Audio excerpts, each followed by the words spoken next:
What the fuck is wrong with this controller today?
Mhm.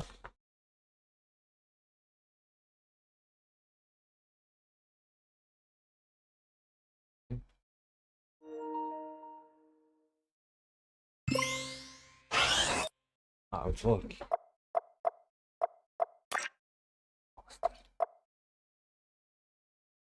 3 hours, 20% of the game.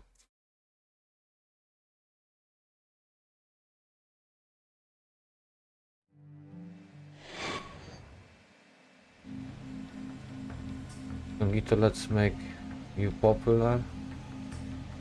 Simonazio, that high. At Botrix said Botrix has successfully joined the channel. Hello, man. At Botrix said Botrix has successfully joined the channel. At Simo Aquizio said hi. Hi, hi, hi. At Simo Aquizio said hey. Hey, hey, hey. Thank you.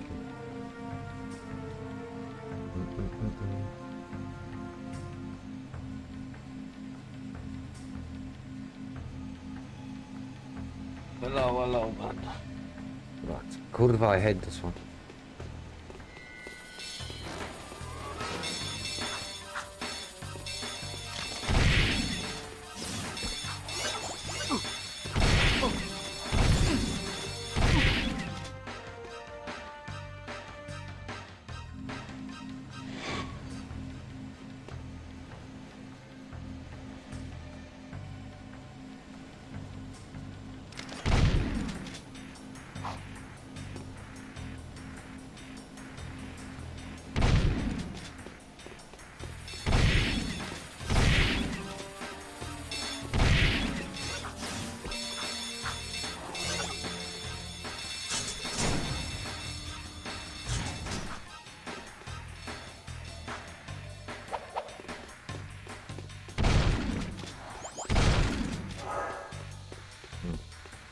I was not smart.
Like this is so, and restarting from all this way is so fucking ridiculous.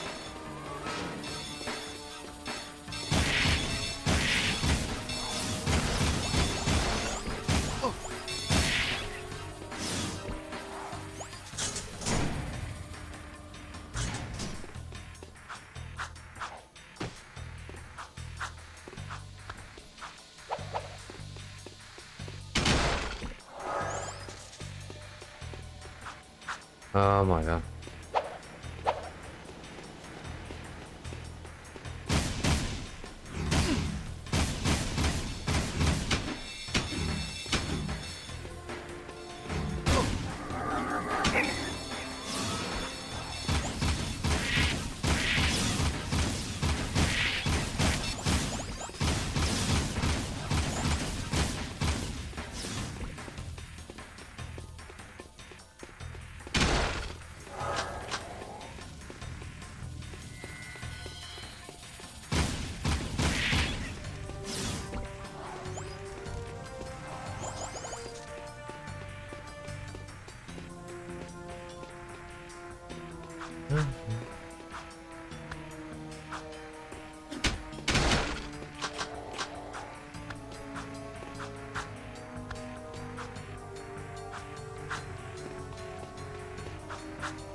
At Colin Stibe 1509 said hi.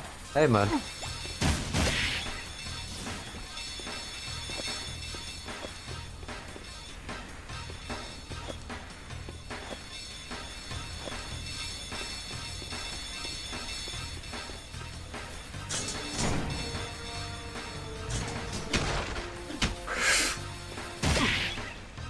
No, I'm sick and tired of this mission. At Hasamuro said hello song. Hey Hachi, how are you?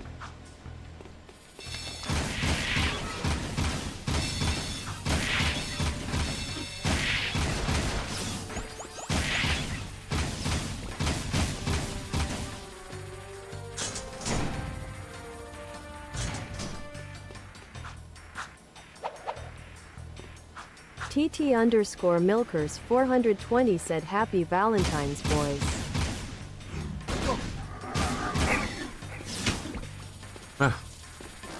Hey, Valentine's are over.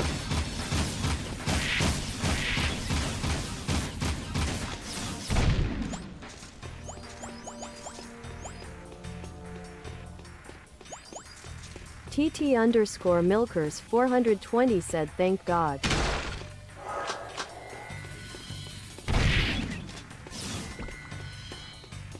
Yeah.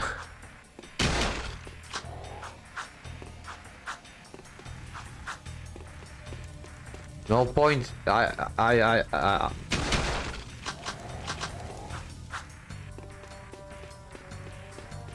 don't know what to say.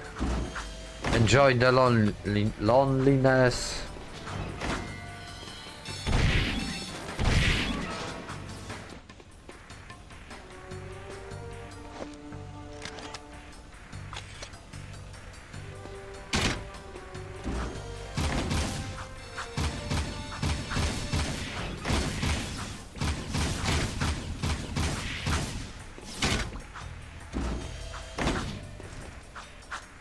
I really hate that I'm losing a lot of I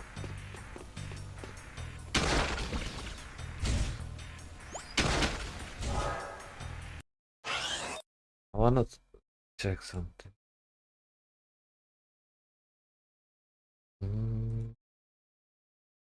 Holy something.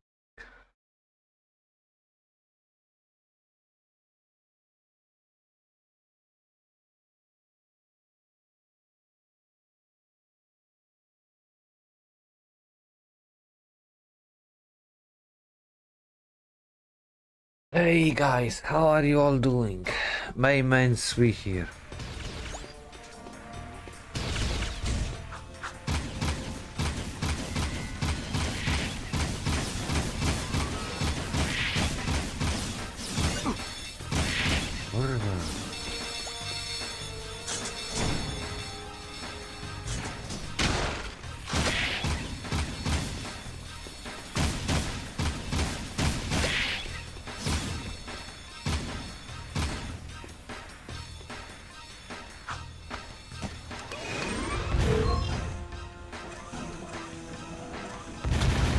At William Kavachadze said hi. Hello, William. At Dobro 123 asks CDO Taco Olachet Varini? Whoa, I don't speak Russian.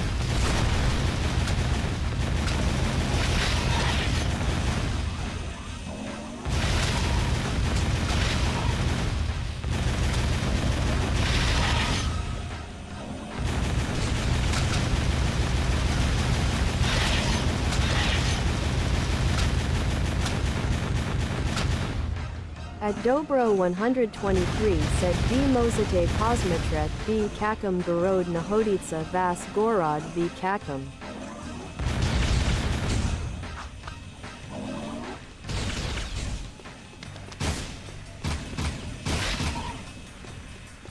Я не понимаю.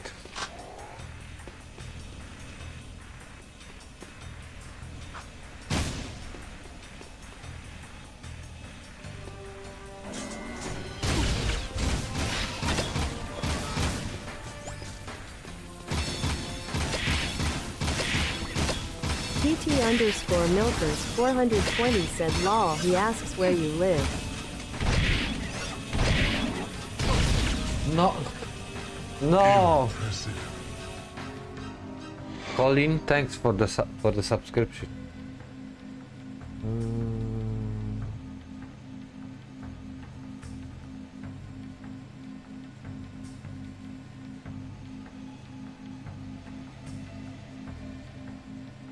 Kurwa. This level is so annoying, especially those enemies are.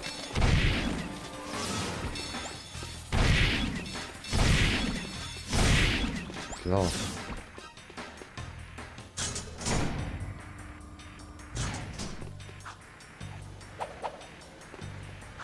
Kurwa.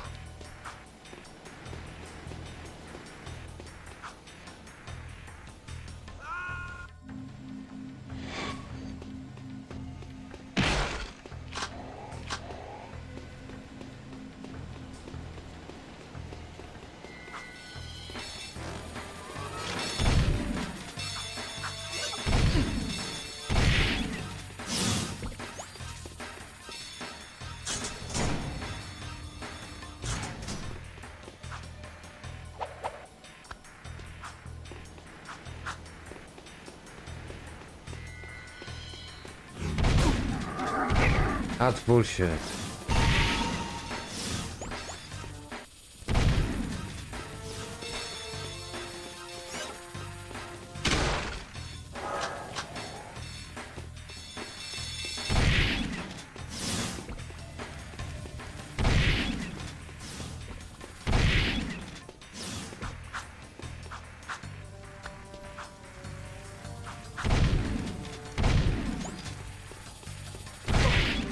No what the motherfuck? Kurwa. TT_milkers 420 said, Song, can you send me your location asking for a friend? No, nobody gonna know my location.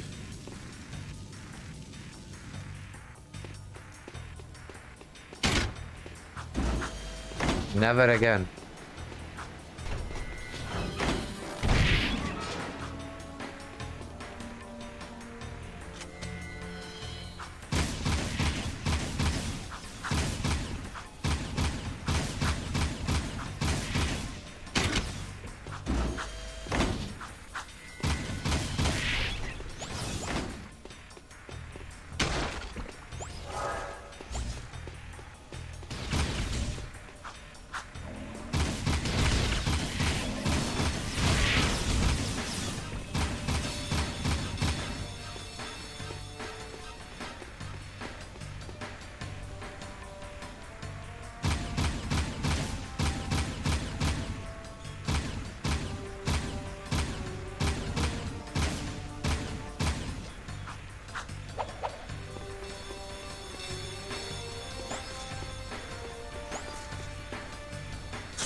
Come on, healing.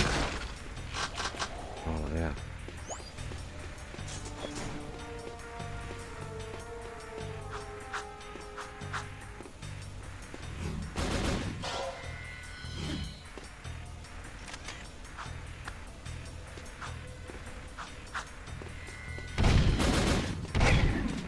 Venga. Can I get a checkpoint? Please.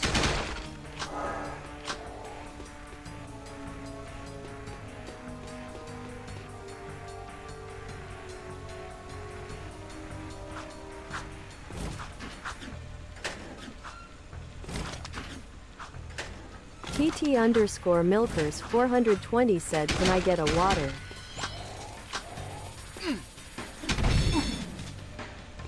Kurwa mać. And starting from this point all the time.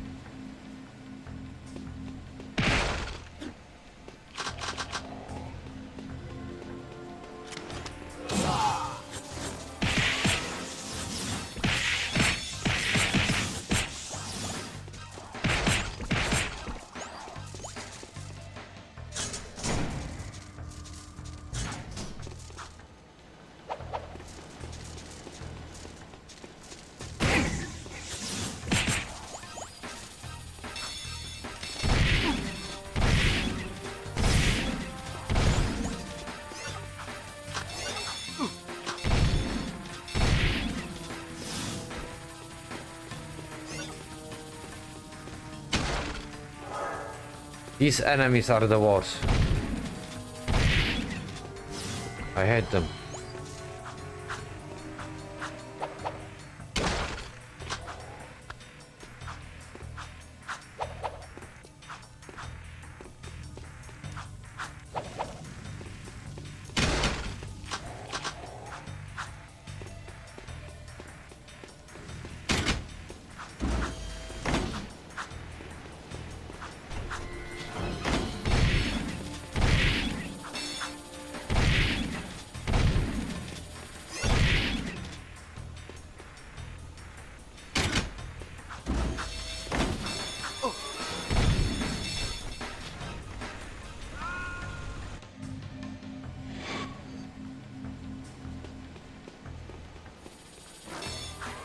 TT underscore milkers 420 said ha.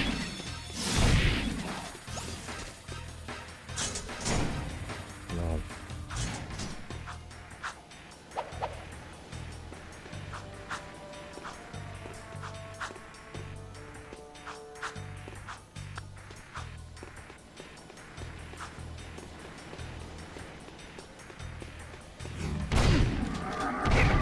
Ah. At Dobro 123 said new CDO tam kak tamdela kak nastroani. Yo, what? Colin Stibe just followed.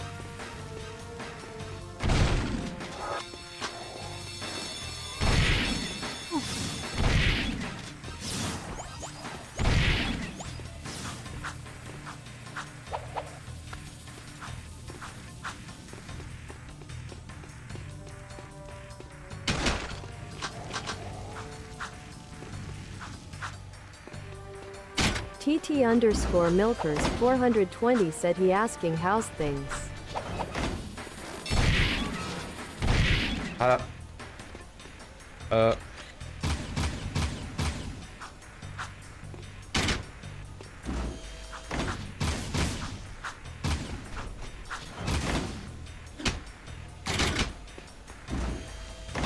TT underscore milkers 420 said you. It's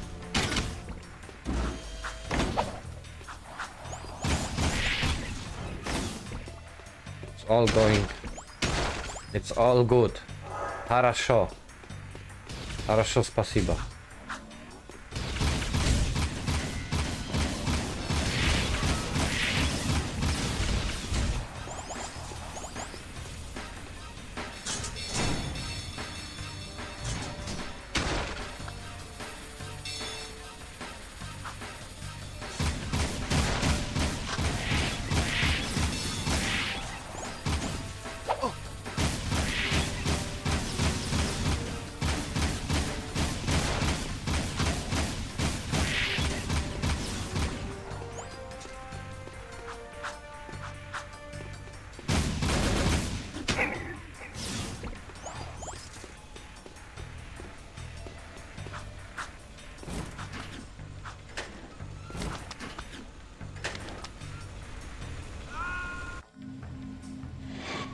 No, I'm gonna, I'm sick.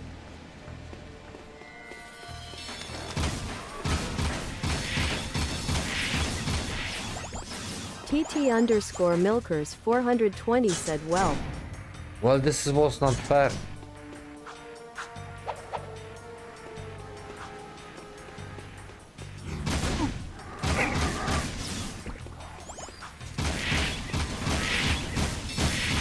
Lock 7531 said hi waving hand emoji. Hey, Rak. Kurwa mać. This has to be the worst fucking enemy in this whole fucking game.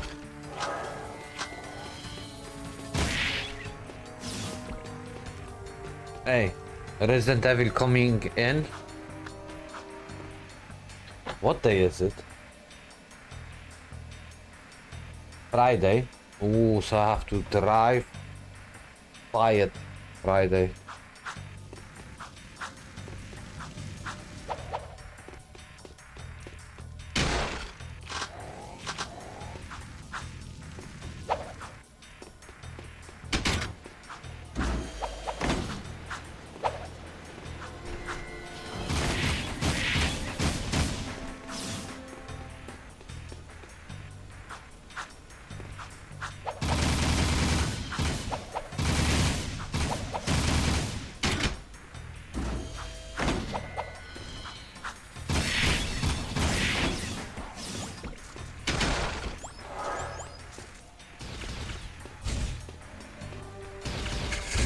Jesus.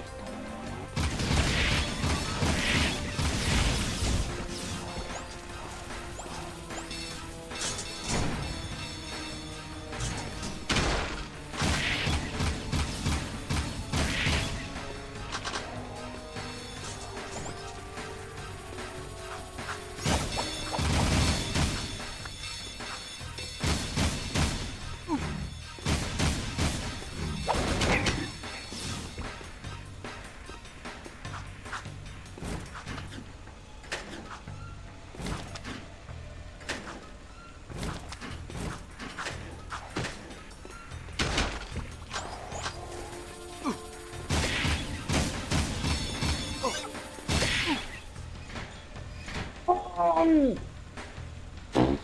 Like this is so...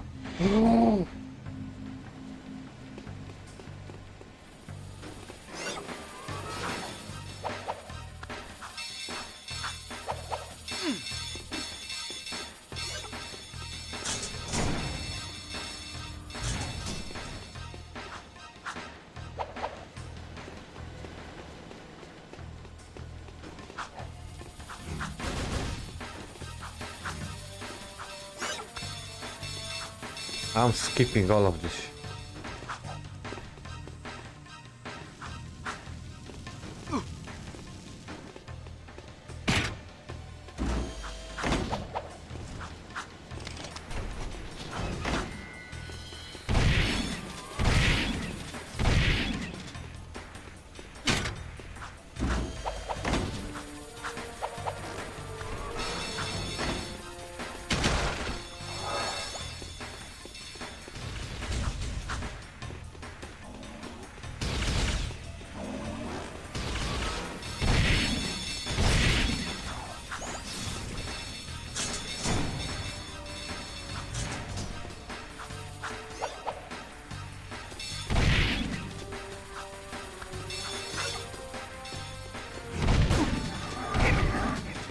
Get lost.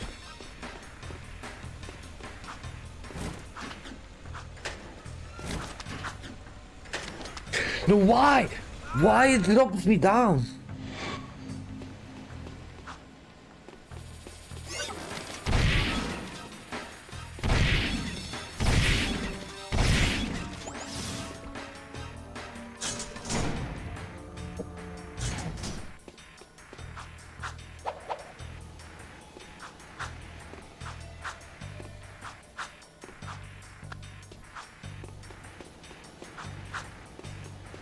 TT underscore milkers 420 said knock Herwa.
Kurwa.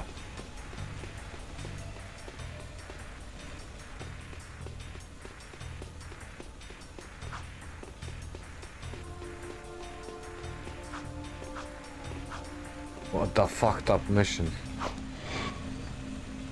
At least I'm done.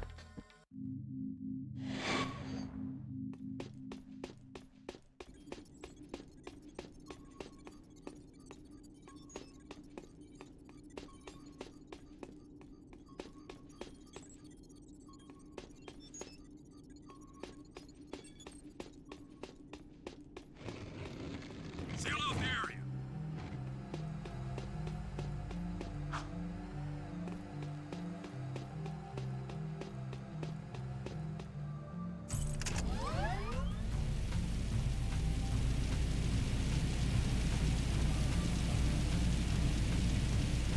This area is locked.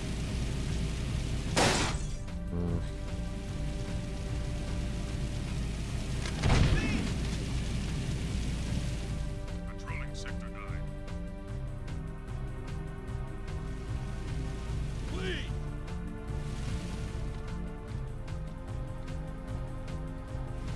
Stop!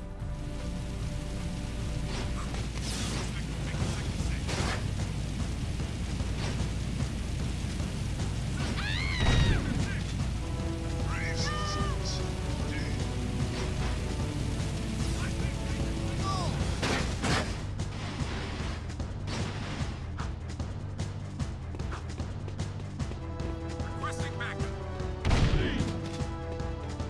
Suspect on foot. Take him out! Help us! Get him! Suspect fleeing. Sector 5. Get out of the rear. Suspect moving to Sector 6. Subject not in sight.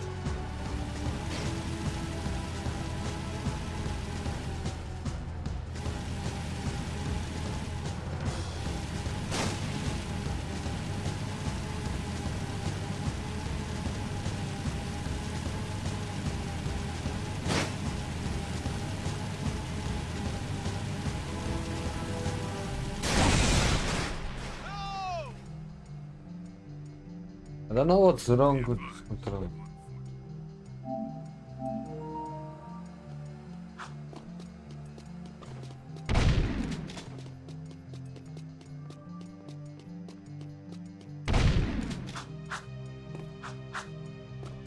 Moving to next sector.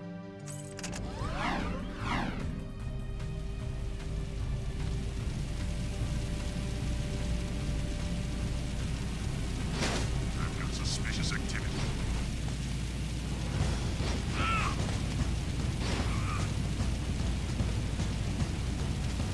Here's some pain.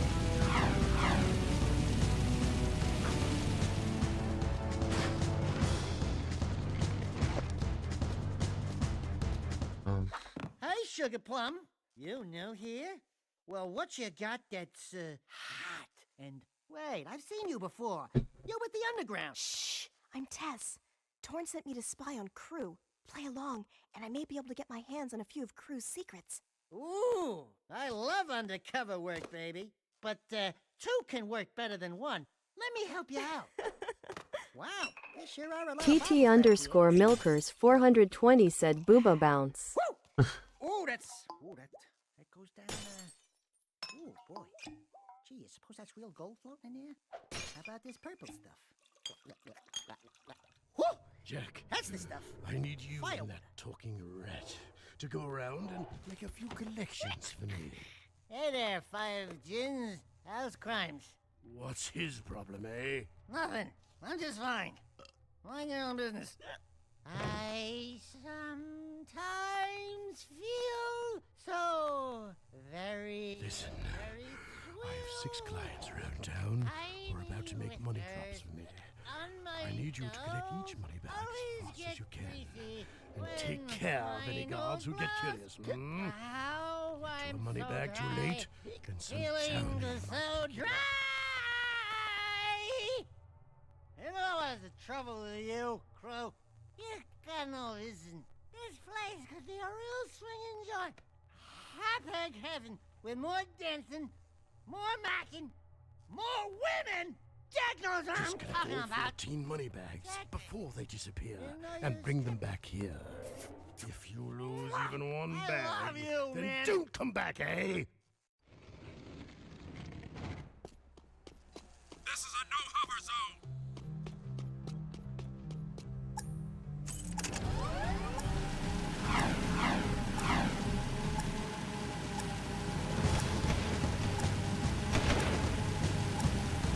Open fire!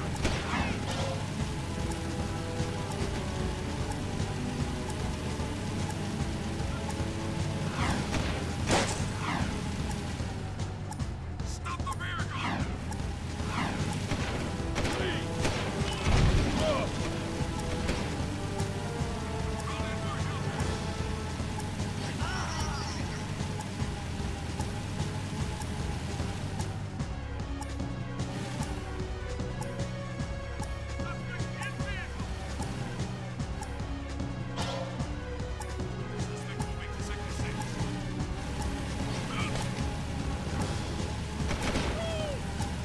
High-speed chase in Sector 4. Suspect in vehicle.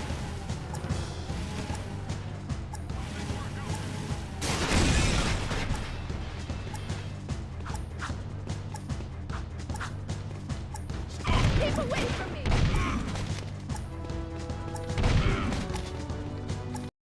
Not gonna make it.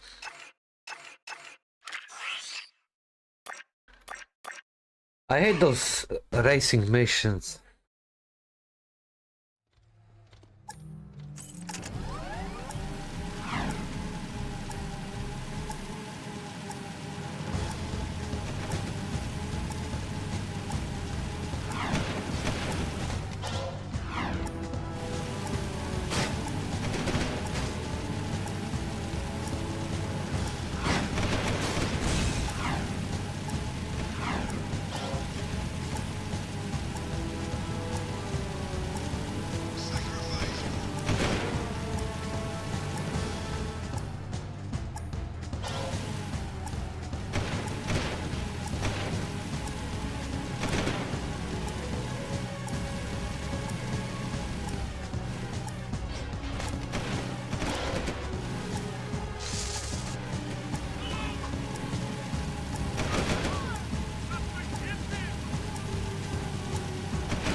Suspect in vehicle.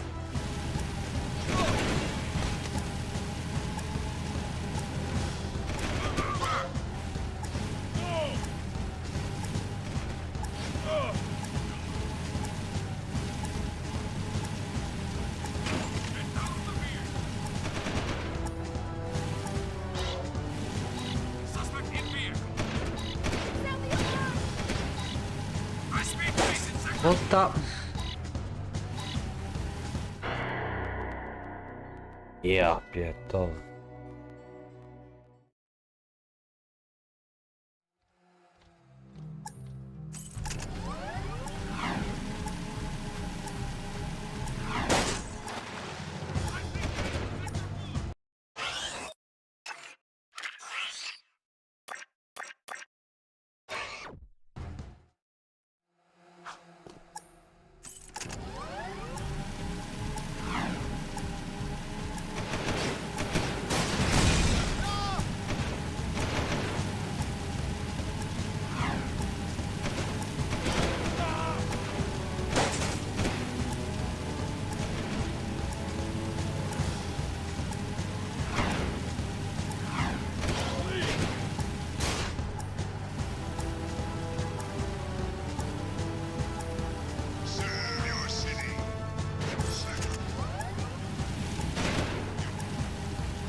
Ja pierdolę, my się zaraz mam swoje.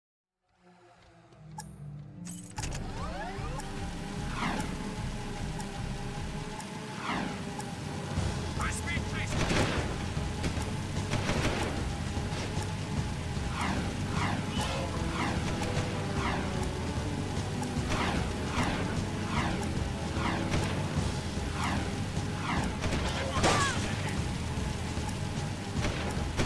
Stop the miracle!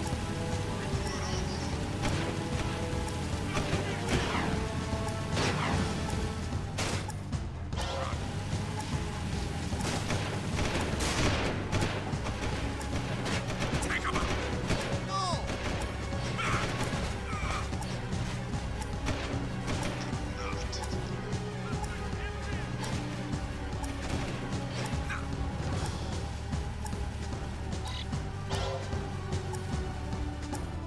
Surrender! Suspect fleeing in Sector 5!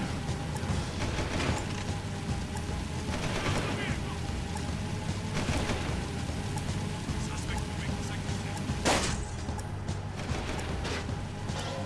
Move over! Call in more Hellcats! Get out of the veer! High-speed chase in Sector 4! Suspect in veer! Get more cruisers in here! Suspect moving into Sector 6! We need a strong leader! Suspect fleeing into Sector 5! Move over! Stop the vehicle! Whoa! Stop the vehicle! As you've been... One more Hellcat! Get more cruisers in here! Stop the vehicle! Lead! Arrest him!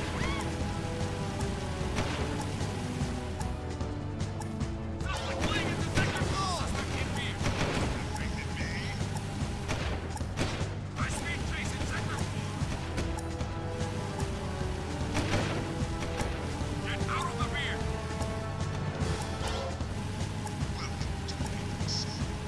Call in more Hellcats!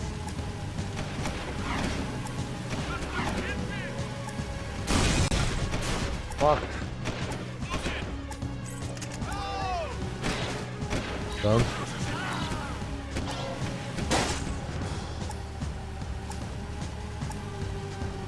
Suspect fleeing into Sector 5!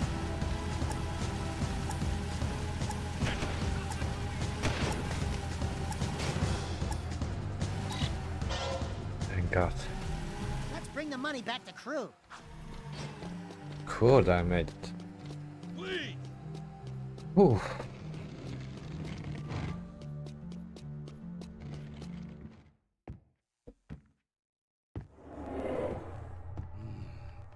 Quite the money collectors, eh? Here's a gun upgrade. Now get out! I need my beauty now. Trust me, brother. There aren't enough hours in the day.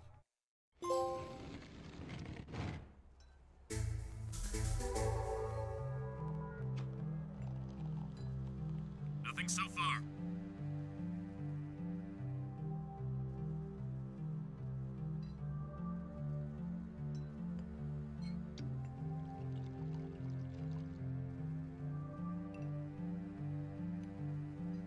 I've got suspicious activity in this sector.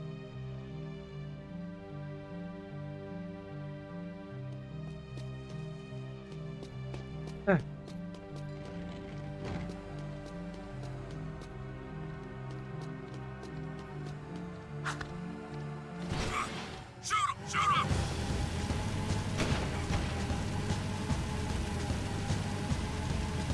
Stop the vehicle!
Suspect's description.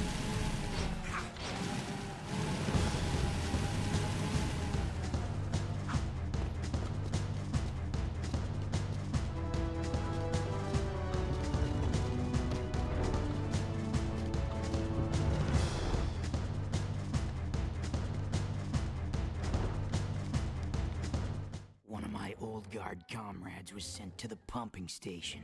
There's been no word from the patrol, and after what you guys ran into out there, I'm afraid she may need some help. Did you say she? Don't even think about it. Stop that! This is serious, you moron. Wah! That's right. Don't mess with the sugar. This friend of mine has helped the underground many times before. Go back to the pumping station and take a look around. Render assistance if needed. Now get your squirrely ass out of here.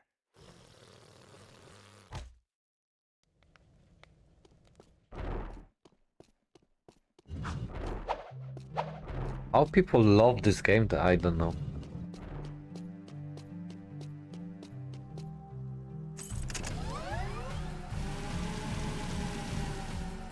Sweeping for suspect. Obey and be happy. Sacrifice it.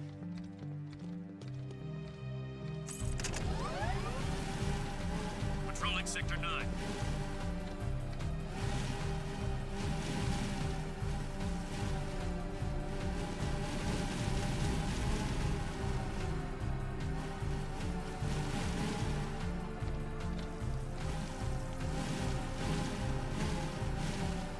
Be advised, I'm on foot.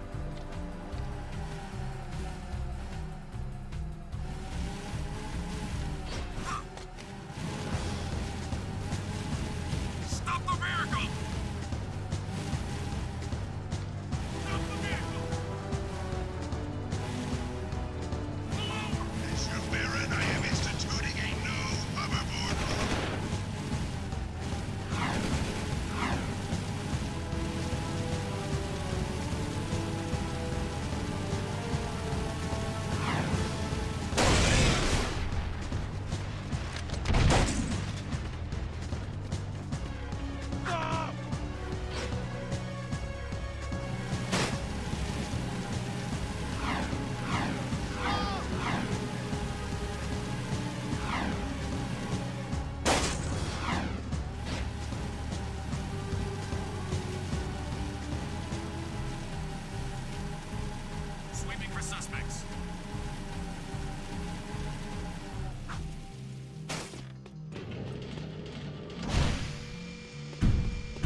Go Alan clear, said polite cat.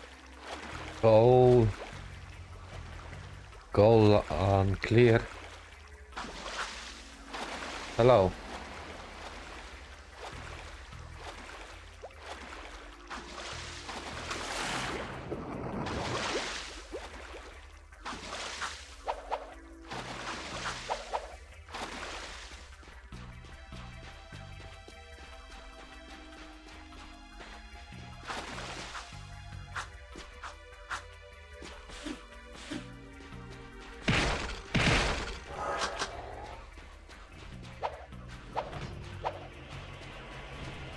Black left.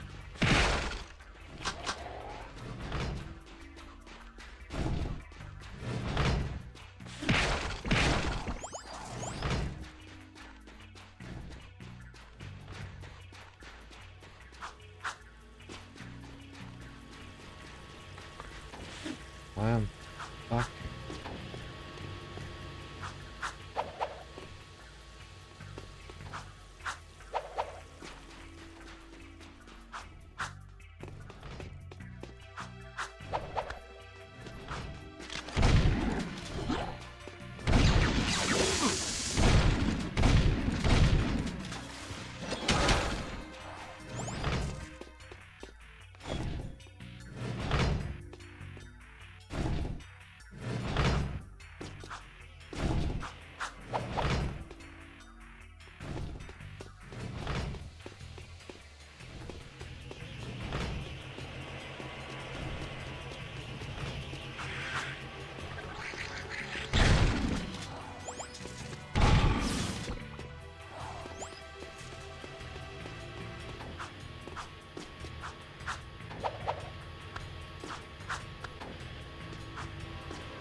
heck are we doing risking our lives to rescue some old Crimson God hag anyway?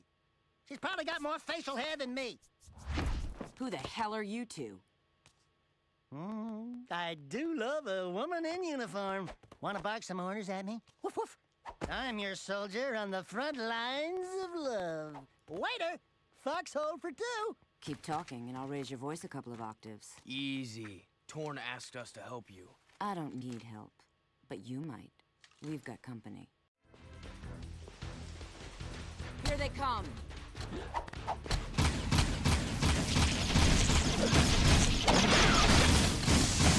I got it!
Here they come.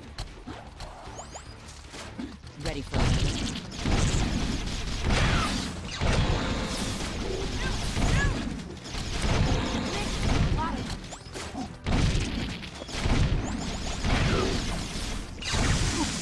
Take them all down. 1 second, I need toilet.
Yeah, what the heck are we doing? Risking our lives. Here they come.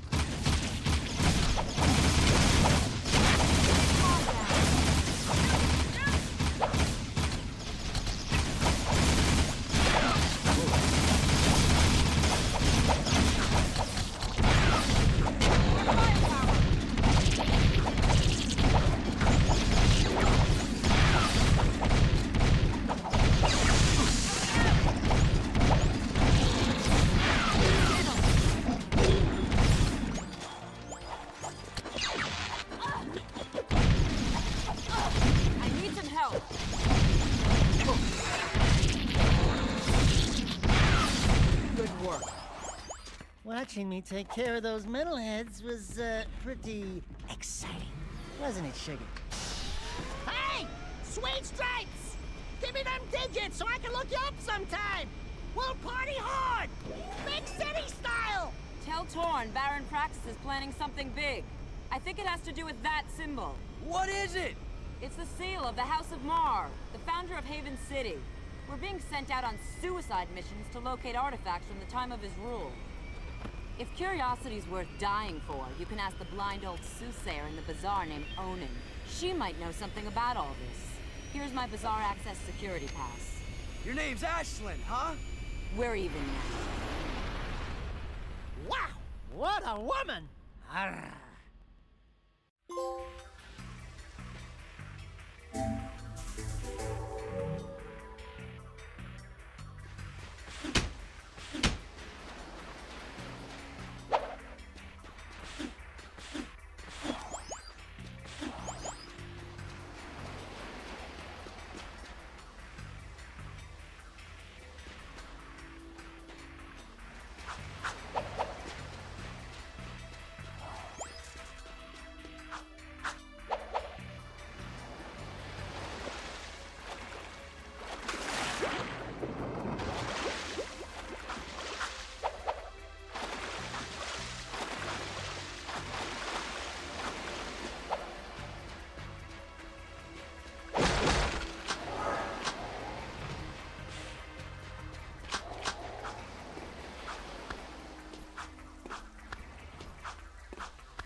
I don't know, but I would say Jack 1 was better than this.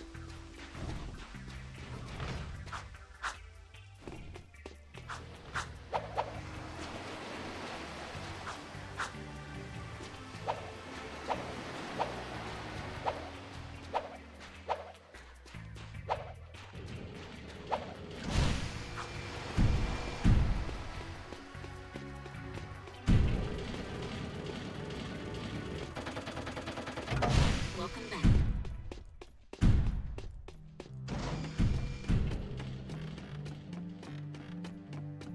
Seal off the area.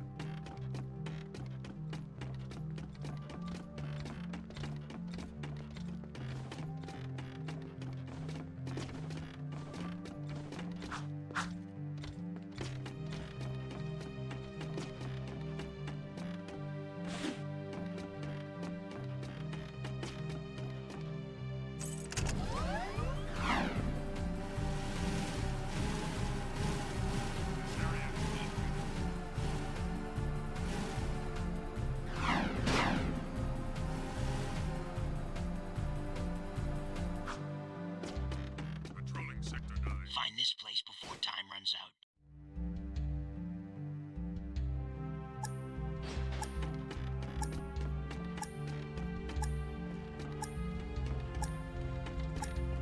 Be advised.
Please advise. Suspect's description. Stop!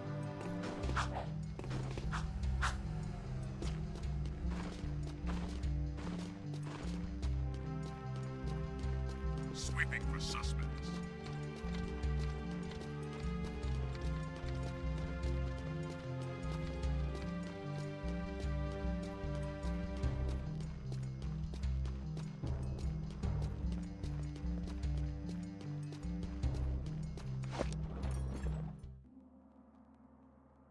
Cool. Check out all the dead stuff. Ow! Touch the goods again, rat boy, and you'll be counting with your toes. I am Pecker. Yes, I know. My mother, she was very vindictive. I am Onen's interpreter. Onen welcomes you, blah, blah, blah, blah, blah, the usual boring salutations. She says it is good to see you again, Jack. But we've never met before. Before, after, it is all the same. Ow! Ow! Let me try. She wants a yakao bone, a yakao bladder. No, I got it.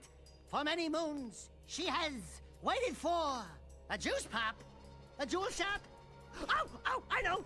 She's got a hairball, a hair lip, a hairy chest. Close. But no! Onen says you seek answers about the Tomb of Mar. So what do we need to know? She's going on and on about mystical energy channels, evil curses, stupid woo crap. Forget all that! I'm gonna sum this up quickly, because now you're cutting into my siesta time. Onen wants you to recover 3 artifacts from the Precursor Mountain Temple. Not 2, not 4, 3! Use the warp gate at the northwest side of the city, and bring back the 3 items you find.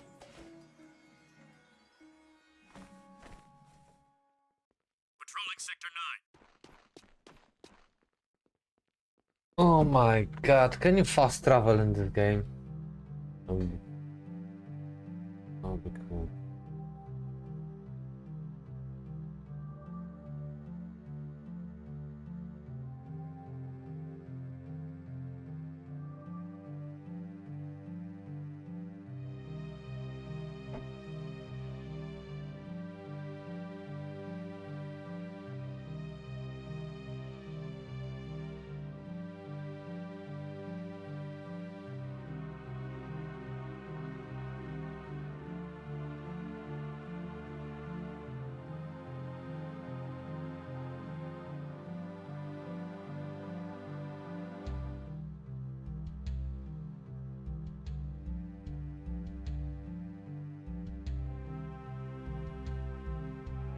Okay, there is no fast travel. Be advised, I'm on foot.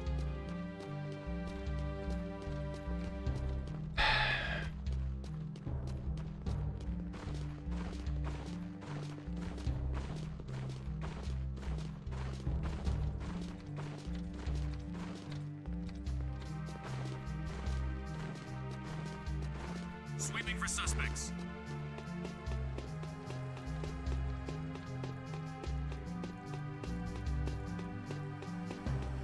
This is Unit Alpha.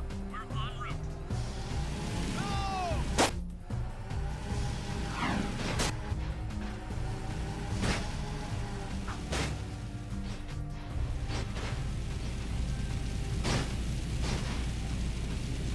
Nothing so far.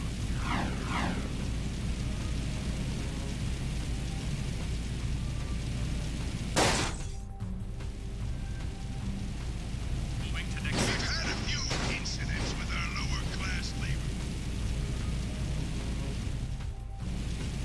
I'm gonna go to this.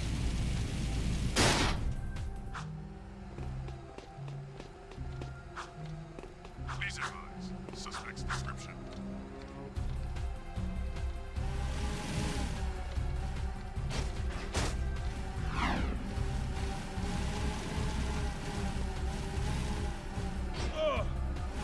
Roger. Continue our sweep.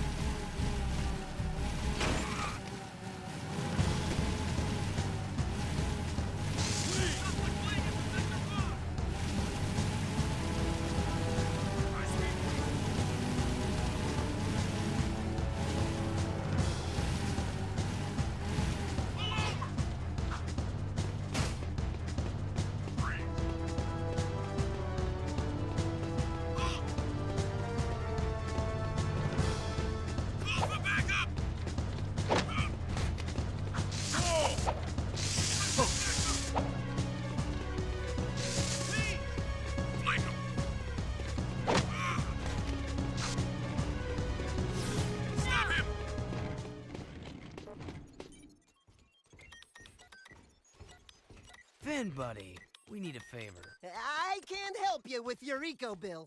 We need you to switch on the access elevator in one of the palace's support towers. Sheesh! That's part of the old B-Zone power grid. It hasn't worked for years. Well, if it's too hard for you, I understand. Power stuff can be tricky. Tricky?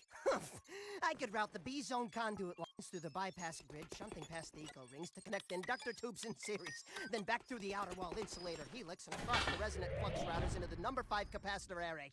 Assuming the circuit's GX75B can handle the surge, I could link the phase loop lines into the primary coils, and presto, you've got instant lift juice. Finn, you're a genius. Actually, Mar was the genius. People say he made most of this stuff long ago. The shield wall system, the eco-grid. Anyway, to get that elevator moving, you gotta find and turn on all the old B-Zone power boxes located in the city. There are 5 of them. That doesn't sound so tough. No, except those power boxes are guarded by motion-sensing turbo cannons. But if you can destroy the cannons and switch the boxes on, I can do the rest. Just don't tell the Baron I ever saw you. The area's secure.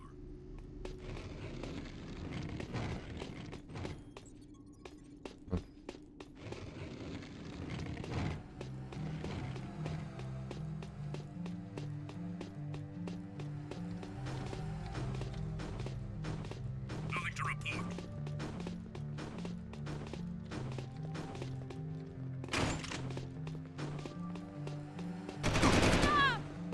Proceeding as planned.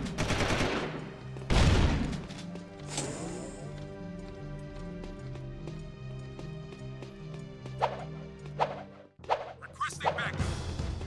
No! Look out! Stop the vehicle! Get more cruisers in here!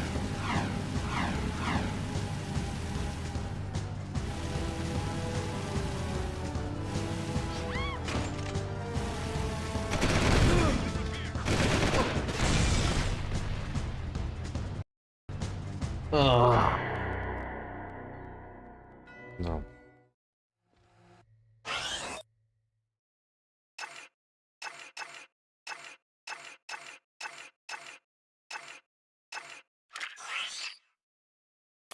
Oh my god.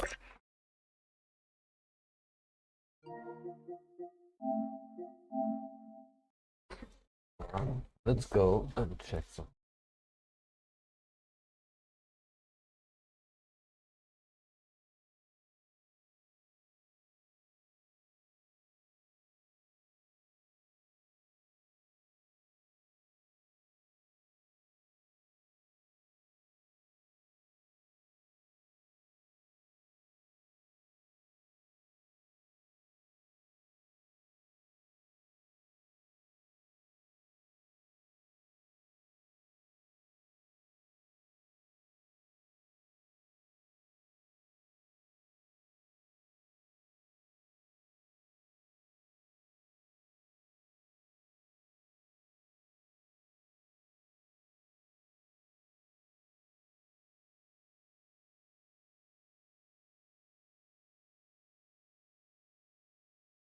I won't mince words. Jak 2 is one of my favorite games of all time. Now, it's not in the top 5, it's more like number 10 in the top 10, but it still gets a spot in the list without question. I bring this up at the forefront of the video because I want to make my stance on this game clear before we even begin. Jak 2 is a divisive game. Some love it, some hate it, some just think the Jak series past the first game is not worth a second thought, and I'm obviously in the first camp of people. And so I want to spend this video explaining why I think this game is so memorable and comes together so well in the end despite the issues that it does indeed have. This review of Jak 2 follows up upon my review of Jak 1 from last week, so if you missed that, I definitely think you should check it out first. I'll do my best to make sure you're up to speed if you only want to hear about Jak 2 though. I also opened the video this way because I want to make sure I spent the first 30 seconds talking about Jak and Daxter because this video is about to spend the next few moments talking about a lot of things that may seem unrelated to Jak and Daxter, but that's because the history and context of this one is very important. I mean, we're looking at a series that went from this to this in one entry. How did this happen?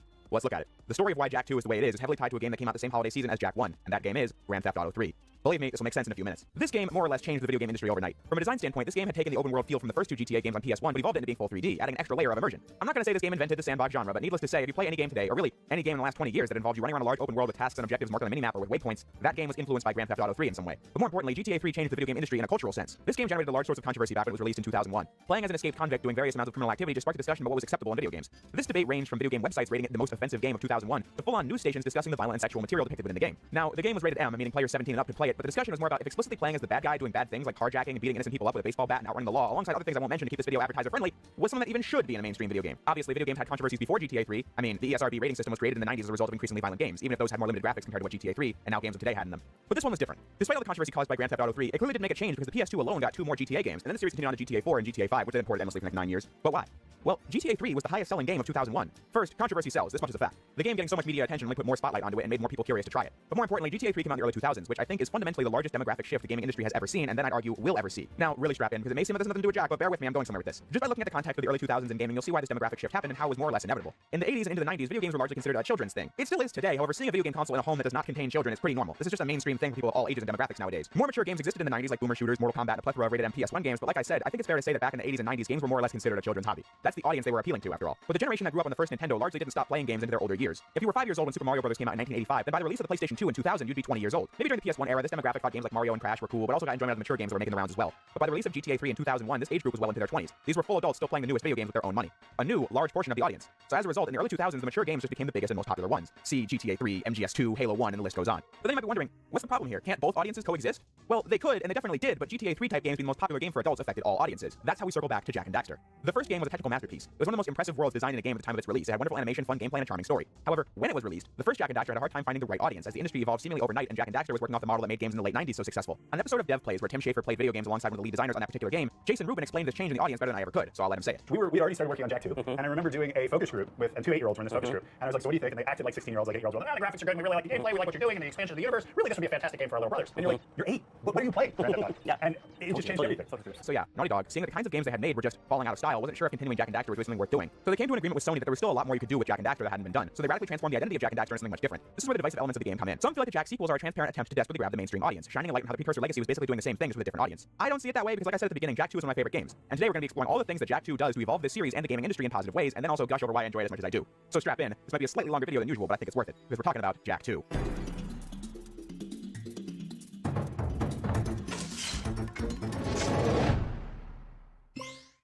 For every age, there is a time of trial. The rocks faced such a fire before they were the strength beneath our feet. The plants braved fast winds before their roots could give us life. As a sage of considerable years, I have known only one such great ordeal. Yet the hero it created was a champion for all time. Had to let that full sequence play out. I've always thought the opening monologue from Samos really got me in gear for an epic story, much more than the opening monologue from Jak 1. Jak 2 places much more emphasis on story than the previous game. The first game had a little over half an hour's worth of cinematics, but Jak 2 has over 90 minutes of cutscenes, telling a much more in-depth story than the first game. Jason Rubin said this when promoting Jak 1, that the gamers want more, for the same exact price, but they want more. So it was time for Naughty Dog, as a studio, to take the plot more seriously. So what are we dealing with here? Well, if you got 100 power cells in Jak 1, then you see Jak, Daxter, Kira, and Samos react to opening this giant door that flashed white. If you look at fully completing games as a method of obtaining a cool reward, this is pretty lame, but in my case, I like to complete that game because I find it rewarding intrinsically. But this ending did serve to set up a sequel, and here we are. The group has taken what was inside of the door and somehow lugged it all the way back to Samos' hut. What they found was a giant precursor ring and a Rift Rider to travel through it. In order to activate it, Jak has to use his special powers to make it work, which caused the Rift Gate to open as monsters tear through alongside their leader. The group manages to escape by going through the rift, but Jak and Daxter get separated from Kira and Samos, landing in a place completely different from what they're used to. A whole city walled off from the rest of the world called Haven City, patrolled by the Crimson Guard, who seemingly knew Jak was going to be here and captured him as Daxter makes a getaway. 2 years later, we see that Jak has been held as a prisoner of Baron Praxis, the dictator ruling Haven City. Praxis and his right-hand man, Errol, have been performing torturous Dark Ego experiments on Jak as a part of their Dark Warrior program. This allows Jak to tap into the Dark Ego in his body to transform into a destructive monster called Dark Jak. This also taking away Jak's previous Ego powers. The point of the experiment is to give them an edge in their war against the metalheads that threaten to destroy the city. The same monsters that came from the rift at the beginning. After 2 years of this, Praxis rules the Dark Warrior program as a failure and says to kill Jak later since they aren't getting the results they want. But Daxter miraculously comes to the rescue as we get this moment here that changes the dynamic of the series and sets the stage for Jak 2. Say something! Just this once! I'm gonna kill Praxis. Yeah, Jak can now fully speak. This was a tricky one for the team, because like I said in the last video, Jak was a mute character. He never spoke one word of dialogue for the entire game, and that's because they just thought a character with his own personality would distract from the immersion of the game. The other games at the time had characters with their own personalities that weren't annoying or just terribly voice acted, so it was time for a change. Jak now speaks in most of the cutscenes. They tried to make it as smooth a transition as possible. In an earlier version of the story that you can read from the Jak 2 design Bible, the original intention was to just have Jak start talking from the very beginning of the game, even though it takes place right after the first game's ending. That would have been jarring to the audience, so I'm glad they changed it to where at the start of Jak 2, Jak is exactly who he was in the first game, but 2 years of Dark Ego experiments later, Jak is pissed and ready for action. As Daxter remarks a few times in the early scenes that it's weird for Jak to now talk, but that's just to say to the audience, yeah, Jak talks now, you gotta just go along with it. I think the change was for the better. Jak 1 had funny moments as a result of Daxter being the one who could talk. I'm Daxter. Good job, Daxter. But Jak 2 gives the duo back and forth throughout the game, and I find that much more entertaining. Ooh, got it. Where would you be without me, Dax? Well, Jak, I probably wouldn't be 2 feet tall, fuzzy, and running around in a sewer without a pair of pants. God, I miss pants. Special shout out to Mike Irwin who brought the character of Jak to life. I can't put it any better than Naughty Dog did in the behind the scenes video. You look at the art of Jak in this game and you hear the voice Mike does and it's like, yeah, that's Jak. So, who or what do we have to shake down, knock out, or blow up? All in all, I think the game made the transition between Jak's old personality and his new one as gracefully as they could, but then they just move on once it's established. Back to the story. Jak and Daxter escape Praxis' prison and meet an old man named Core outside who's protecting a child who's apparently important. Core tells Jak and Daxter that there's a rebellion being waged against Baron Praxis called the Underground that he helps out and that they should join. The Underground is led by someone called the Shadow, but when they join they only deal with Torn until they prove themselves worthy of being the Shadow. So that's the big picture for the first act of the game. Jak and Daxter proving themselves to the Underground, meeting various people who live in Haven City, navigating characters' different motivations and tasks that they want you to do as you work your way up the ranks of the Underground, Hello, the Shadow to revenge on Baron Praxis for what he's done to Jack, setting up the journey. Now, with all this talk of what's changed regarding Jak 2 coming off the first game, that naturally leads one to wonder how different the actual game is. The answer is, when playing as Jak, nothing is different. Jak's entire moveset from the precursor legacy is still in Jak 2. His punch, spin, uppercut, dive, roll, jump, all that. Everything that Jak wanted to play in the first game is still present in Jak 2. They gave every action a really satisfying sound effect too, something I noticed when doing all of Jak's moves in rapid succession. Not a big deal, I'm just saying. Genuinely, the only change I can think of is when jumping out of a dive, Jak will do this spin in the air instead of just jumping back into the air like he did in Jak 1, which is a quality improvement in terms of making every animation seamless. But yeah, despite the game trying to age the series up a bit, the game is still built off the back of things that made Jak 1's animation work, like squash and stretching your attacks and Daxter's responses to your movements, and those things still work just as well in Jak 2. Jak 1 advanced the technology in games to another level, one of its core elements, and Jak 2 keeps that going. Jak 1 had an option for a crop 16 by 9 display, some other 2001 PS2 titles weren't doing. So that game was ahead of the curve on that. But Jak 2 adds to the graphical options by including a toggle for progressive scan, or a 480p resolution. Games running at 480p was a little more common on Nintendo's GameCube and Microsoft's Xbox, but on the PlayStation 2, a vast majority of games were running at 480i, which sees the image on screen flickering due to the way displays draw every frame in 480i. For technical reasons I don't care to explain. Point is, running at 480p produces a cleaner and more defined look that also puts Jak 2 on the small list of games of the PlayStation 2 that did have 480p support. The most impressive technical achievement in Jak 2 is the way the cutscenes are presented, though. This was the first game where Naughty Dog utilized cutscene models. In the gameplay, the models are pretty much the same quality as what you saw in Jak 1, but Jak 1 used those gameplay character models in its cutscenes, where you could see how the models are dated today since you have to look at them up close. Jak 2 uses lower poly models for gameplay, but then made more detailed models for the cutscenes, where you'd be admiring the details of the characters much more. A character model from the precursor legacy had about 3,000 polygons, but these cutscene models in Jak 2 will have close to 15,000, giving the characters more detail, like in Daxter's fur, Jack's hair, the clothes in the various characters. It just looks fantastic. At Anapai West Jak 2, said even with a okay. significantly higher cutscene count, still put great effort into the animation with fast movement, lots of detail and movements on the screen at once from the various characters, and expressive facial animation. With all these improvements over the first game, I figured I'd also mention that when playing on PS2, there are some technical issues compared to the first one. Jak 1 ran at a perfect 60 frames per second. When a lot of action's going on in Jak 2, the frame rate will dip to a degree where you would notice, even if it's not game breaking. I also found pop-in very noticeable during my playthrough, where I'd get close to enemies and just see details appear on their models the closer I got. I also saw cases of visible culling of geometry, which I don't think you ever did in Jak 1, or even Naughty Dog's Crash games on PS1. Much more distracting would be how frequent screen tearing is in this game.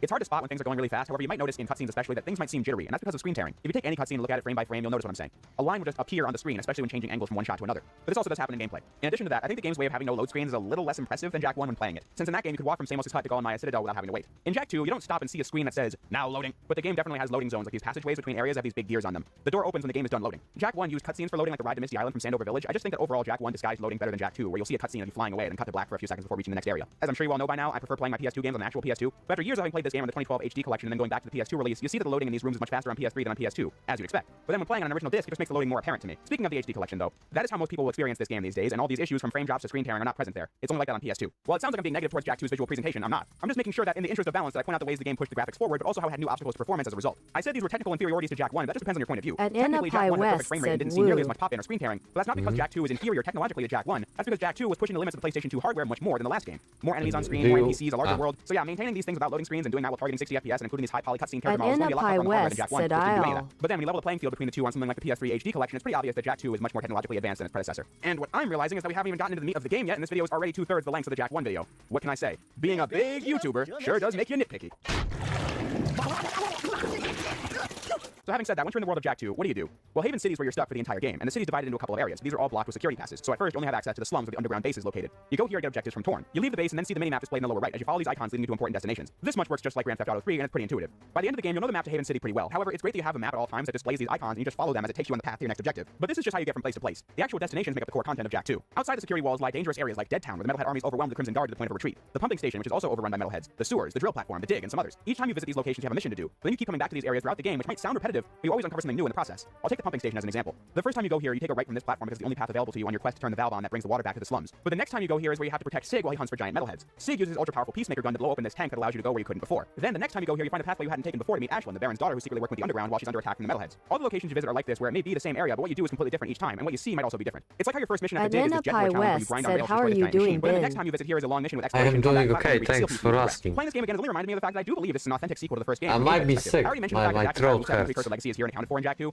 So from that alone, players of the first game should have an easy time getting into Jak 2. But then when actually playing it, you see the game puts just as much of a focus on tight platforming in its levels as the first game. Areas like Praxis' Palace, the Dig, and Mars Tomb show this off best, where you got time your swinging jumps right and land on moving platforms. So it's just as satisfying as it was in the first game to roll jump off of ledges and high jump off the platform you land on to make it to the next one. And when you're fast enough to get all the moving platform segments done in one cycle without waiting, you feel pretty rad. If anything, I think it might actually be more fun in Jak 2 than the first game, because the platforming segments throughout this game are actually more difficult on average than what you find in the first game. And more complex too, as you have more movement options. Like the escape from Praxis' Palace at the end of the game. You gotta make these perilous jumps over a bottomless pit while blasting the enemies from afar. But then at this moment you gotta shoot the glass out of the window to grind along the ledge with your jet board. It's really fun and exciting. It's easy to think Jak 2 is a radical departure from the first game, and in many ways it obviously is. But I think the core DNA of what the first game was trying to achieve is still in Jak 2. By that I mean, on the surface, this game is not a colorful collectathon, obviously. But what was Jak 1 trying to do? Well, it wanted to take elements that games from the late 90s had utilized, like the platforming of Super Mario 64, the grand scale and story and mythology of Ocarina of Time or Final Fantasy, and paying attention to the details like Banjo-Kazooie, and combining those elements into something that had all of those things at once that felt fresh just the same, while impressing you with its jaw-dropping visuals and technology. Jak 2 just realized that the elements they were taking weren't what the industry was most impressed by anymore. So they still took their platforming-focused gameplay and thought, how do we adapt this into what's popular? So you have a game that tries to take the open-world mission-based gameplay from Grand Theft Auto and combining that with some creative gunplay and incorporate elements from Tony Hawk into the game for that extra youth appeal, and giving it a post-apocalyptic Blade Runner cyberpunk vibe as the backdrop of their more more serious story while still playing exactly like Jak 1. It's an interesting mix, but definitely feels like a sequel to Jak 1, just not the one you'd expect. Now, that doesn't mean the implementation of these things is above criticism, because mixing popular elements from other games is a staple of the series. Driving in Jak 2 is one of the main areas the game gets flack for. A lot of folks find it boring. Now, I've kind of flip-flopped on this issue over the years. In my earlier playthroughs back in the day, I found driving between missions to be the part where you get to relax from the challenge of the missions.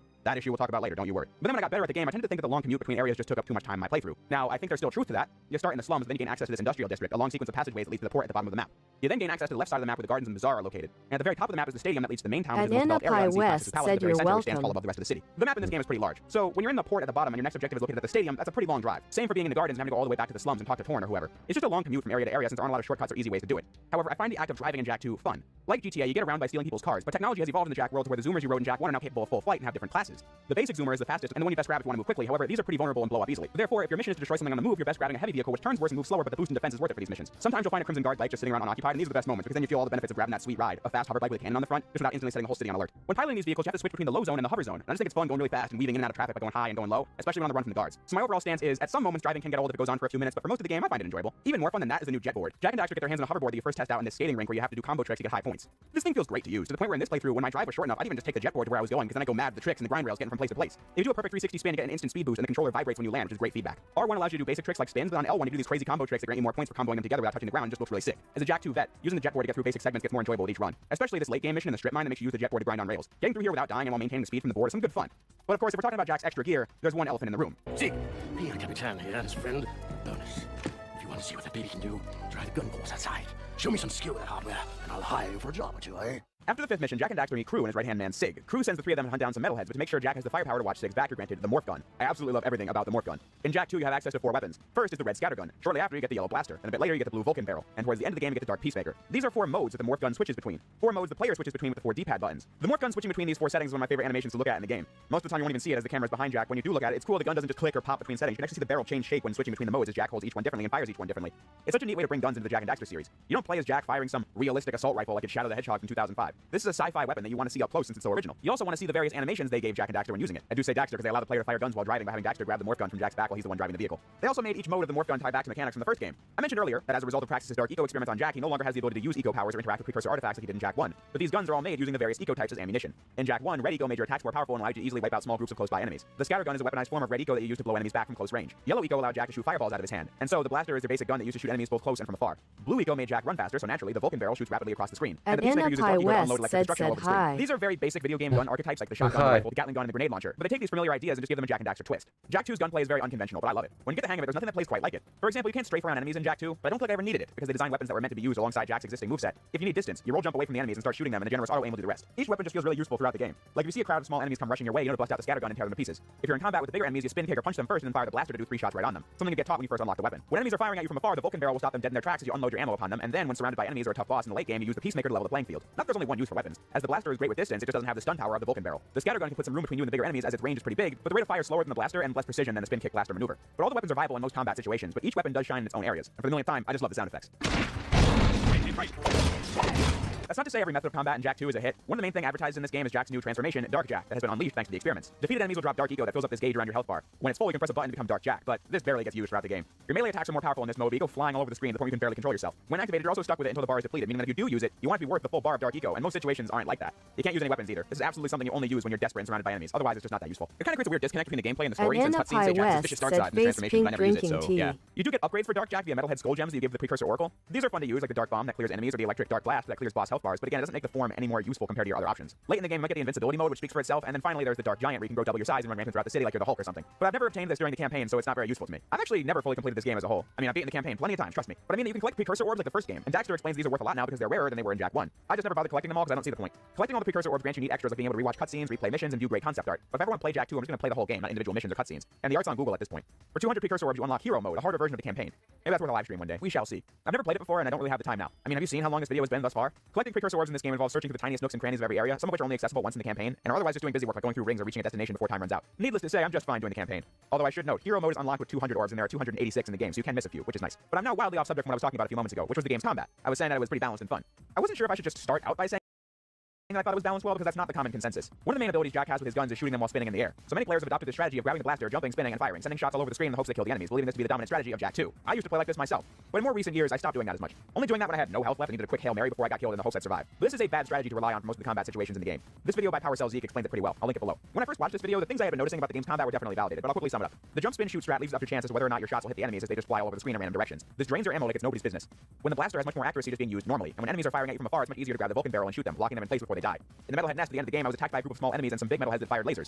What I did was bust out the scattergun and kill the little guys with it, and then use the Vulcan barrel to stop the laser guys from firing while I wailed on them. If I just did the jump, spin, shoot, you can clearly see that I'm hitting the enemies technically, but you see how much ammo is being wasted on shots that are not hitting anything, draining resources in the hope that I hit my foes with some of these silly shots. West It can said work, I you'll am likely a take damage fish, and probably die because orange, of a lot of wide players playing a eyes. game like this. When the true dominant strategy is using all your moves together, like punches and spin kicks on unarmed enemies, the scattergun on fast-moving tiny enemies, the blaster spin kick move on armed enemies, the Vulcan barrel on enemies from far away, and the peacemaker on bullet sponges or boss fights. So yeah, I really have no issue saying that this game is a pretty balanced combat system when using all your tools together. The jump, spin, shoot strategy is a large contributor in why many players feel this game is very challenging. Believe me, if you think Jak 2 is a challenging game, I'm not calling you out. This isn't even a new position. The PlayStation Magazine review got flack from readers back in 2003 because of the fact that the author criticized Jak 2 for its difficulty balancing. A full magazine article was written on the top 10 hardest missions in Jak 2. YouTubers have been discussing the difficulty of this game in their videos for well over a decade now. I just said that the jump, spin, shoot strategy is part of why, but really there are many factors in why this game is considered so difficult that have nothing to do with the player's capability or method of approach. In fact, I used to think this game was insanely difficult. I was right there with you guys spending 30 minutes on Get the Steel Piece from the slums or the final boss or the various racetrack missions. The game is tough as nails on the first playthrough. Side tangent, I know. But I just want to throw it out there that when I was a kid, I never made real progress in Jak 2 or 3. I just bumbled around causing trouble in the city.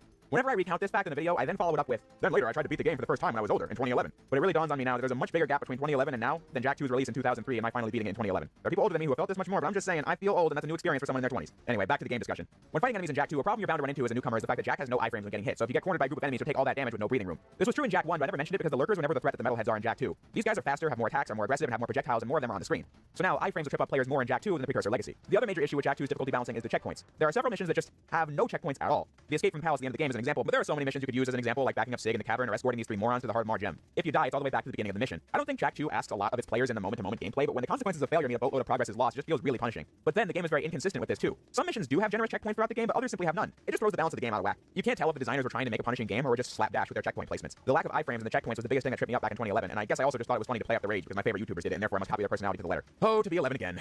Anyway, these two issues are things I will admit to. If you don't like the game on those grounds or have issues with driving for minutes on end and all that, I get it. Nobody has to like the game as much as I do. I just look past those things to enjoy what I enjoy about the game. In fact, in the main platforming missions, I kind of like the harsh checkpoints. It gives the game a real tense vibe when you get to the end of a mission, but you can't get sloppy because a poorly timed jump can mean redoing the whole level. It adds some suspense to the experience, which I'd imagine was something they wanted given the more serious story and intimidating setting. Because of the way the combat is designed, it makes the metalheads a more consistent threat from start to finish. I just talked about how they come in all shapes and sizes throughout the game, and this gives them variety as enemies. But then they're also interesting villains from an art design and story perspective. When researching the first game, I saw them note in the artwork that they intentionally designed all the human characters with the long ears so that players would associate them instantly as someone on your side. And on the flip side, they designed all the lurker enemies from the basic grunt to the big guy and even the lurker shark to all share a massive underbite, making you instantly recognize that they're the enemy. These are the kinds of details you'd never think of while playing the game, but has a subconscious effect on you while playing. Jak 2 takes that philosophy and uses it to its advantage. First, they designed the metalheads in a similar fashion. Every metalhead has solid yellow eyes and a giant shining skull gem that you collect upon defeating them. But they also wanted these guys to appear more menacing. Naughty Dog noted that no player would ever find the lurkers to be a threat in Jak 1. You just see them and punch them. But in Jak 2, it was all designed to be more challenging, like I've said. In terms of the story, the simple good guys and bad guys art design from Jak 1 is used to show how things have changed in the world. For example, one of your regular threats in this game is the Crimson Guard, but these are all normal humans led by completely normal humans. But the lurkers are now a permanent underclass that you help escape slavery, coming to befriend a lurker named Bruder, who even has evolved to walk on 2 feet. But then again, we're over 40 minutes into the video now, and if you haven't played the game, you don't even know what's going on and what I mean when I say the art design and characters show how the world has changed. So, allow me to fix that. Jak and Daxter find out 4 missions in that Baron Praxis is secretly giving barrels of eco to metalheads whom he claims he's fighting against. Torn tells Jak and Daxter to go meet Crew, an arms dealer in the city, to hopefully get on his good side and then learn why the Baron is doing this. The answer is that the metalheads need eco to live, and since Praxis knows he can't beat the metalheads, he cut a deal with them promising that he'd give them eco in secret, and in exchange they'll attack the city just enough to warrant Praxis' continued rule. Praxis is an illegitimate leader. The guy who once fought off the metalheads was called Mar. He created Haven City and the shield wall that surrounds it to keep the metalheads from getting in.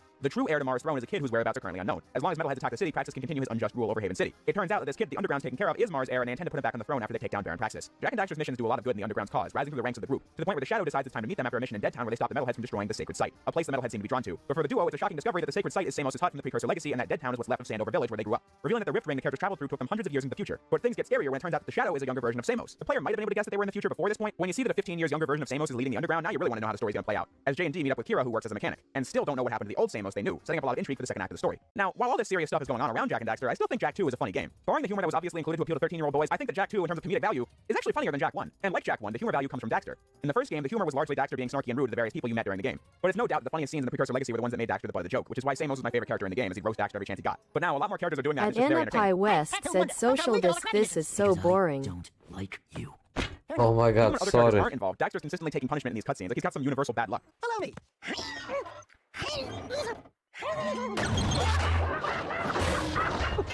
Even when he tries turning the tables on Jak, he still gets the short end of the stick. Wait a minute. I think this time you should go get the thing. Looks dodgy up there. Don't hurt yourself, Jack. TT underscore Milkers 420 said, did you finish it? I can say that because Jack 2 has a core cast of characters. Jack 1's gameplay-focused structure meant that all the people you saw in the world were just one-offs that gave you a power cell. You would regularly interact with and take missions from the same people, and so they give each one a personality and a different motivation for being in the story. They also designed missions that affected the world you were playing in, continuing off the precursor legacy, contextualizing everything you do. But back to the characters, I just love the cast in this game. Like Sig, he's a total powerhouse that works for crew, but he's growing more uncomfortable with the kinds of jobs he has to do each day. So he starts off all tough, but he starts to like Jak and Daxter the more the game goes on. Or Torn, who used to be the lead of the Crimson Guard, but quit due to the cruelty displayed by Praxis. One of my favorite new characters is Vin, who's a total nervous wreck who's always fretting over the threat of the metalheads. And the scenes with him and Daxter are some of my favorites in the game. Now, these plasmite bombs should do the trick. Drop one into each well, and the blast will do the rest. Plasmite, huh? Cool. How does it work? Ah, I believe this is yours. Hey, not my problem anymore. No, really, I insist. You're the hero. No, just a hero.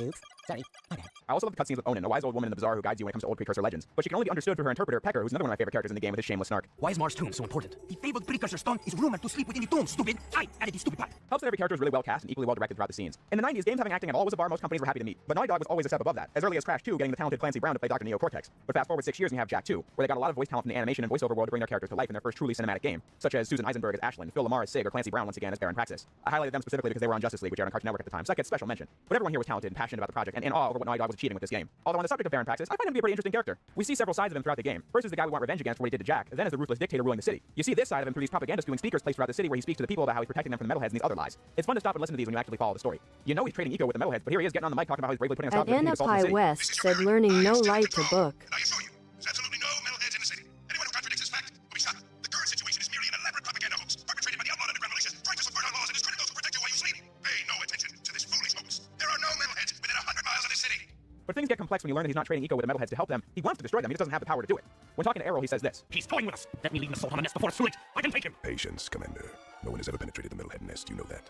I've seen what comes of such foolish plans. Then when you reach the nest, you see it covered in destroyed tanks and all that, meaning he did lead a direct attack on the nest and got beat really badly, and now he's been searching for a more powerful way to destroy them ever since, including the Dark Warrior program they tried on Jak. But that doesn't make him sympathetic. He's a terrible person doing evil things, selling lies to his adoring fans while also having nothing but contempt for them. However, it just so happens that your goals align with his in trying to stop the metalheads, which is a core part of the second act, the race for the precursor stone. The metalheads are the ancient enemy of the precursors, and the metalhead leader feeds on the precursor life energy that can be released from the precursor stones. Mar used Haven City and the shield wall to safeguard the last precursor stone from the metalheads, but now nobody knows where the stone is. Jak and Daxter find it in the center of the city underneath the giant Mars statue. Funny how no one thought to look there. This is Mars' tomb as you get there with young Samos, Core, and the kid who opens the door to the tomb as he's Mars' heir. But since he's too young to face the trials inside, Jak rushes in, beginning one of my favorite levels, Mars' tomb, where you have to navigate through tough platforming as well as tests of memory and reflexes. But then in a twist, Praxis swipes the precursor stone from under you and tosses all your allies in jail.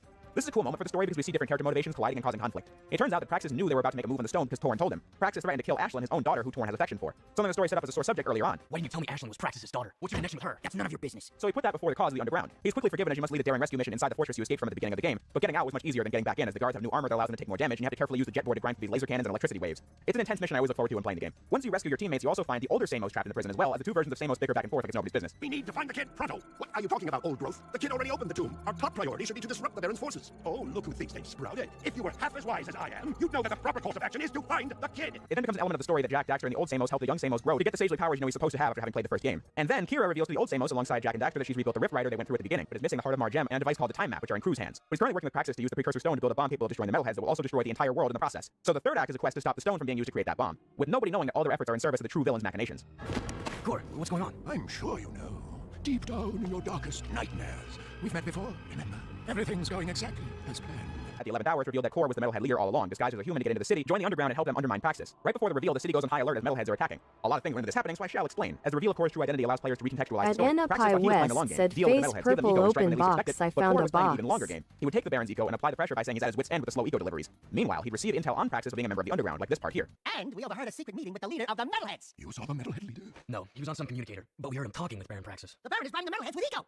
It will never be enough. But the Baron's gonna double-cross him. Is that so? And like I said, by being a part of the underground, he can further undermine Praxis, positioning himself to be there when major events happen like reaching Mars' tomb. While in the city, he learned how to shut down the shield wall, but needed the perfect moment to strike. Enter Crew. Crew worked alongside the Baron to develop the bomb that would destroy the metalheads with the precursor stone, but he made a side deal with Core to provide the metalhead armies a way into the city that would go unnoticed, which happened at the end of the game as Sig claims he was sent to the underport by Crew to open an old gateway, and once he did, metalheads began their attack. In the attack on the city, the situation's given more stakes because Vin, one of my favorite characters in the game, gets killed off by an army of metalheads at the power station. With the shield wall down and the metalheads in the city, it's only a matter of time until Core finds the precursor stone.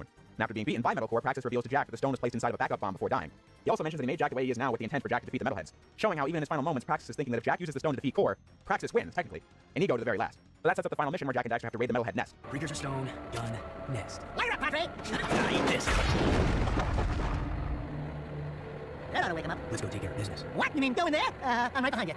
Maybe it's just experience at this point, but I feel like the final level isn't really that spectacular. Gall and Maya's Citadel was the ultimate test of all the platforming skills you had gained up to that point in Jak 1, but here it's just some enemies blocking your path that you tear through before reaching Core, who has the kid as a hostage. The final part of his plan is to get the stone from Jak and Daxter and then have the kid open it, because the kid is Jak's younger self. Jak was born in the future with all these precursor eco powers, but was sent to the past in the hopes he'd gain the skills to face Core when he was older. But with Jak having been experimented on with Dark Eco, he can't access the precursor life force inside the stone like his younger self can. So now it's just an intense final boss between Jak and Core, where it's set up so that you start the battle as Dark Jak, but the second I transformed into him, I was immediately turned back to normal. I feel like that happens every time I get to this boss fight. But even without Dark Jak, I'd say Metal Core's pretty easy to defeat. You just gotta roll jump out of the way of his attacks and attack after he's done. And once you do, the day is saved. The Rift Ring is open and Kira's Rift Rider's ready.